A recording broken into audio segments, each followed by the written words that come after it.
As a parent, nothing is more important than your child's health, and when it comes to their face, jaw, or mouth, even the smallest issue can cause a big concern. But most parents don't realize that many childhood facial problems aren't just dental or ENT issues. They often need the expertise of a maxillofacial surgeon.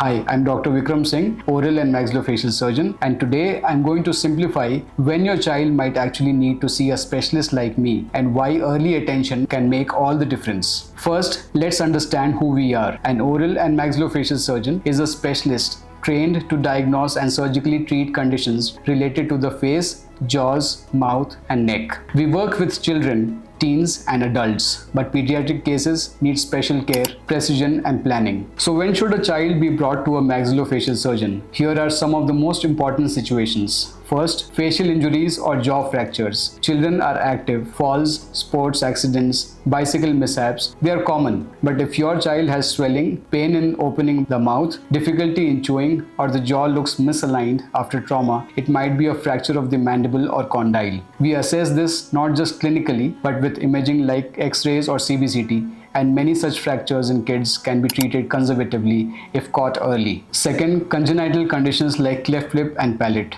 If your child is born with a cleft lip or palate, early surgical intervention is crucial, not just for appearance, but also for speech, feeding, and psychological development. Maxillofacial surgeons often work as a part of a cleft team along with the pediatricians, speech therapist, and orthodontist to plan a long-term care. Third, cysts, tumors, or unusual facial swellings. Lumps or swellings in a child's jaw or face should never be ignored. Sometimes these are simple infections, but in other cases, they could be developmental cysts, benign tumors, or even signs of rare but aggressive conditions. Early diagnosis and minor surgery can prevent complications later. Fourth, supernumerary extra teeth or impacted teeth. Kids can have extra teeth, sometimes called mesiodens. These can block the eruption of normal teeth or cause jaw misalignment. An oral surgeon can remove them safely with minimal trauma. Also, if a permanent tooth doesn't erupt at the expected age, especially canines, it could be impacted and may require surgical exposure to guide its eruption. Fifth, jaw growth issues or facial asymmetry. You may notice that your child's face is developing unevenly. One side of the jaw looks longer or the chin seems to shift to one side. These can be early signs of skeletal malocclusion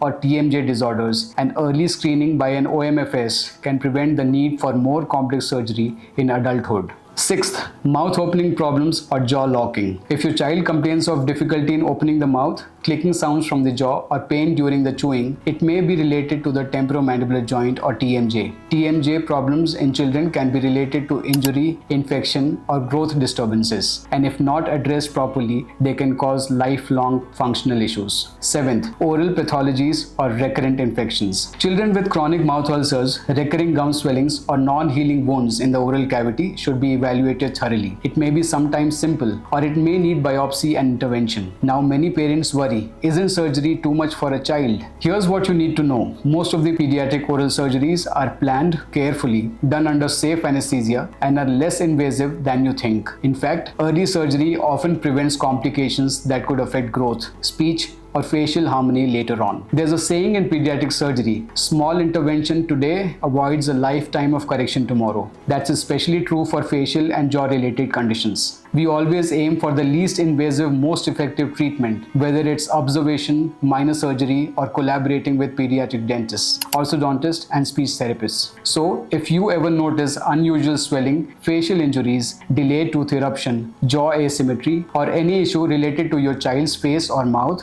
don't wait. Bring them in for an evaluation. An oral and maxillofacial surgeon is trained not only to treat, but to recognize what needs early attention and what can be monitored safely. Thank you for watching. If you are a parent, teacher, or even a young adult who faced the jaw issues in childhood, share your experience in the comments. Let's build awareness together.